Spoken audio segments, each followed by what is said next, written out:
Hello and welcome to Sean White's Solar and Energy Storage Podcast. All right, here we are at the NABCEP Conference. We are in the year 2026, and it is St. Patrick's Day, and I'm all greened up. Where's your green, Manny Aponte? It's right here in my heart. Yeah, at least there's a little Baywa green on the thing that goes around your neck right there. Right. And I'm wearing my Heat Spring green because Heat Spring's theme color is green. And another thing I was thinking about today is I was just doing the PV Associate class and I had a slide and somebody's like, hey, it's the happy birthday anniversary of the Vanguard satellite. And so that was the United States' first thing to get into orbit, the Vanguard 1, and it went up on St. Patrick's Day, and that's in 1958. And that is currently the oldest man-made thing in space, is the Vanguard 1 satellite. Wow. And it's the first solar that went into space. And it's definitely the oldest solar in space because it's the first solar that went into space. So happy birthday, Vanguard 1. The more you know. Yeah. So I am looking out of the corner of my eye and I see the GoodWe booth, and my good friend, Good Manny, works at GoodWe. And we're going to talk about repowering. That's right. And stuff like that. And so Repower is not just the name of a company that I used to work for before they were repowering stuff that was formerly known as Solar Universe, but repowering is defined as, Manny, how about you tell us, because you're a repowerful kind of person. Yeah. So repowering right now, it's what I call a $3 billion opportunity. The reality is that there's an aging fleet out there. Most of the systems that were installed within the first adopters were with, inverters that, let's face it, the life of those inverters are between 10 to 15 years. And those are installed with modules that last between 25 to 30 years. So there is a need for, most of the systems were installed between 2010 and 2018. So they are about to hit the second decade. And most of those systems, like the manufacturers, probably have bankrupt, or there's old technology, or there's old, series that are no longer in the market. So that's where, GoodWe is a perfect partner for that. So, when people look at repowering projects, there's three things that they're looking for. One is affordability. The other one is the regulatory certainty and the reliability. And we are Tier 1 Bloomberg certified. So that's where GoodWe fits all those. Yeah, one thing about like repowering is if you go back even 10 years, the amount of solar that was like 15, 20 years old was like so small, it wasn't worth even dealing with, right? I mean, it just like, because the industry is just growing so fast. And now we're getting to a point in the industry where there is some old stuff where it's like enough for an industry to repower stuff, to like change out. And so you work for GoodWe, and you were saying like there's a lot of these companies that went bankrupt and things like that. And so you've got stuff that works, like you can just kind of replace it with a different brand. Are you seeing too, like, are they replacing the PV and the inverter at the same time, or is it just the inverter? No, to the contrary. It's like I had a customer recently that I visited him, and he had this asset that is being underperforming. And the modules were just fine. The modules were fine. They're like magic crystals. They last forever. Right. Yeah. Well, like, did you know that the solar modules that they put on the Great Pyramids of Egypt 3,000 years ago are still working today? There you go. There you go. So it's like, it comes down to the electronics, and the new inverters are more advanced with AI. So it helps to mitigate better the peak shaves. Also allows, when you do a repower, instead of like changing the whole system by just changing the electronics or the wiring and inverter, then you can, yield a higher performance on the inverter. Yeah, of course, like you get an inverter that's like 15, 20 years old, the efficiency is a lot worse than, correct. Like, how efficient are GoodWe inverters? They are 97%. 97. How come they're not over 100% efficient? Yeah, well, that's a great question. I have to, Can't you just break the laws of physics? Yeah. I mean, it's like, sometimes physics is stupid. Like you go over 100% efficiency. Well, actually, like we have some modules that they claim are 99%, but like I have to get more details into which one, because GoodWe has a big portfolio globally. But like what we see in the US is not what we see in other parts of the world, because in the US we need UL. So although like if you learn more about GoodWe, you're gonna see that we have modules, microinverters, PVMV. Like there's a lot of things that we have, but in the US we have like few inverters and few batteries. Yeah. Yeah, I remember like having GoodWe inverters in my classes in the Philippines, like, I'm trying to think of how long ago that was. Probably like 15 years ago, something like that. Yeah. Maybe a little bit less, maybe like 14. But I was doing classes for the utility in the Philippines, and they had GoodWe inverters, and nobody in the US heard of them. Yeah. So when did you guys decide to take over America? Yeah, that's a great question. So a little bit of the background, like GoodWe has been in business since 2010. Yeah, there's been some, milestone through these years, but it was in 2020 when GoodWe had two big milestones. One of them is they became public, and then they also came public on like what stock exchange? China Stock Exchange. Oh, China Stock. Yeah. And then also they came into the US, but they were using the licensing of General Electric. So we had the licensing for 5 years. So when GoodWe came to the United States, went under GE. General Electric. General Electric. Correct. Yeah, I remember that too, like seeing like, hey, there's those GoodWe inverters that we were using in the Philippines. Yeah. And then now they are like part of GE, or how's that relationship work? Yeah, So basically we just kind of licensing their name so we can get like a, an entrance into the market. Okay. But then, that was an agreement for 5 years. So that agreement ended on 2025. So last year we started coming in full with GoodWe. Although like we also do some white label for other companies in the market. So it's like we do the design and we also like own the manufacturing. So maybe another good thing to explain to people is white labeling. And I know that half the people know what it is, but half people don't know what white labeling means. Yes, yeah. So white label, it means that, let's say that you like some of the functionalities of the inverters and, you want to have some of our stuff, but you want your name on it. Put your name on it, yeah. So we have certain requirements. So, okay, well, if you want 10,000 units to start, then we can look into what you want and we can do it for you. And I hear people also say OEM. How is that the same or different than white label? OEM that's a tricky question. Thank you, Sean, right here. And then OEM, original equipment manufacturer, I guess. Right. So it's still the same. Like for instance, it's kind of the same, I think. Yeah, because when you look into the General Electric inverters, although it has the General Electric logo up front, when you look into the label, it says GoodWe.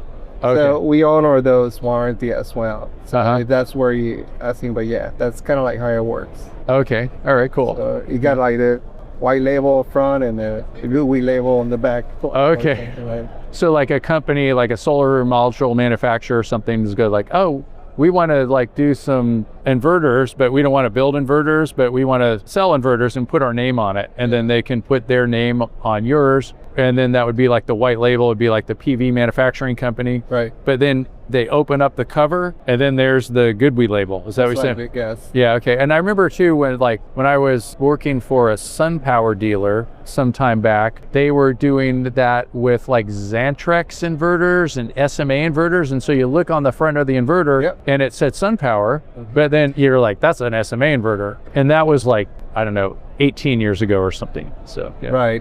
And that's probably like maybe those have gone out of business and then that we come in, So what if I like wanted a black label? What would that mean? But a black label, that will be like a special thing for Sean. It will be weird because white, black label, your last name is White, so what you want to... I think like I was a bartender in Alaska for a little while. I think we had something that was like had a black label on it there, but I don't remember those days too well. No, I was just kidding. No. Going back to the repowering. So again, repowering also present a good opportunity for when you are doing that upgrade of that inverter.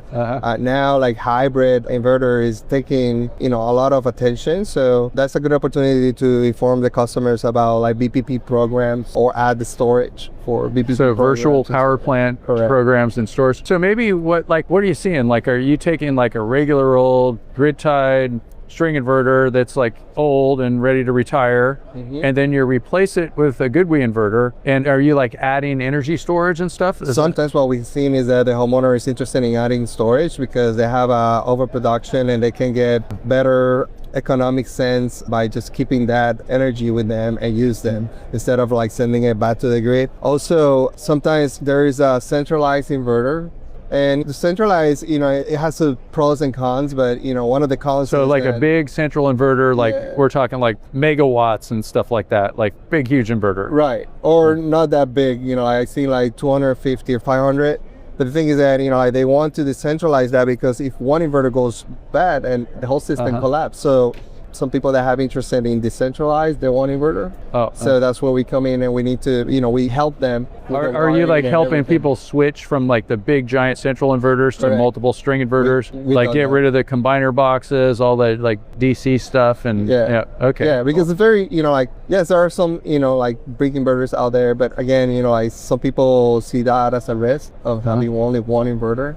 Especially they're monetizing on that. So that's one of the opportunities that we see with the repowering. That's cool. Yeah. So why are your inverters great and everybody else sucks? Well, I don't want to, the market is, we have some healthy competitors, but, I'm going to speak what do we have that make us stand very well in the market. First of all, the company's been since 2010 in business. So there is a legacy of project that we have proved that our inverters work. We are a tier 1 rating. Bloomberg. Wood Mackenzie recognized us as a grade 8 inverter. So also, we have a team that helps with the design for the EPCs that they need, like the recommendation, a full recommendation. We do that for them. On the first few install at the beginning, what we do is we send our technician and we help the installer to, do the first commissioning, making sure that it comes down to all, it's about the experience. Whether it's a residential, whether it's a CNI big project, we want to make sure that, we are there. We have supply in the United States. If you need equipment, it's going to be there. So we have 3 warehouses in the US, in California, in Houston, and in Miami. That's cool. And so I know that you're out of Texas. That's correct. I'm the sales manager for GoodWe. I cover the state of Texas, southeast to Florida, and then Puerto Rico. That's another market that I cover. Okay. So do you think Texas is better than California, where I'm from? I would say that there's some opportunities. Yeah, I think that Texas is growing to. Maybe we'll have to arm wrestle on that. I mean, I just happen to live there, but I'm Puerto Rico, so maybe, you ask me. But actually, if you look at the numbers, California, Texas, and Puerto Rico are the leading market when it comes to storage. Oh, great. So, those are the markets that we're paying a lot of attention. That's awesome. And so I met you in Texas, over in Houston. That's right. And you had me come and teach a class when you worked at Sonova. That's correct. And I remember that was do you remember what year that was? That was that was 2017. 2017, so 9 years ago. That's when I did my first NABCEP PV technical sales back then. So I convinced my boss to have everybody learn more about solar because, I was very And who's your boss? Was it well, that one is general manager. It was John Bates. Okay, is it the CEO is John Berger, right? John Berger, yeah. Yeah, he was on the podcast not too long ago. We'll put that in the notes. Yes. But I remember, you had me come out and we did a combination class. We did it special just for Sonova. And it was a combination of getting people their NABCEP associate, and then a couple of days of NABCEP PV technical sales. And so that was really cool. I enjoyed it out there. It was me, the only one in the company pursuing that. And I just made it a company. But I had the good intentions. Very passionate about solar. I wanted for Sonova team to know more than just the finance or the projects, more to understand what. Yeah, and so right now Texas is number 1 in the country for how much it's installing right now. Right. So bypass California and all that kind of stuff. So that's probably because of the class that we did, in Texas? That's 9 I years will ago? say that that's probably 85% correct. 85% correct. All right. It's all Sean White. Well, that's us. We're a pretty good team. So that's right. Right.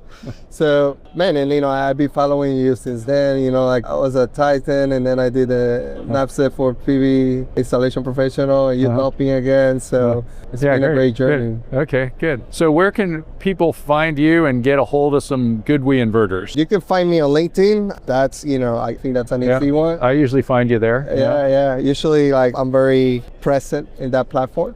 You can also email me, Manny, MANNY Aponte is APONTE at goodwe.com, or just give me a call 512-424-9546, and I'm just a text away. Yeah, so everybody out there, go get yourself repowered. That's the word of the day. The word of the conference is repower. And I do have another podcast too, we'll put in the show notes, where I talked to Cesar Barbosa. Do you know him? but he was talking about like repowering, recycling, all these words. Like it's like there's so many reusing. Well, I mean, like we spent like good amount of time on putting, you know, a bunch of solar. I think that the next decade is gonna be like how we can make those assets to overperform better. So repowering it. All right, yeah. So all right, everybody, thanks for tuning in to us. We're over here at the NABCEP Conference in Milwaukee, Wisconsin. It's a beautiful sunny day. There was a blizzard yesterday, so we're getting lots of irradiance, which increases your current, and the temperature is cold,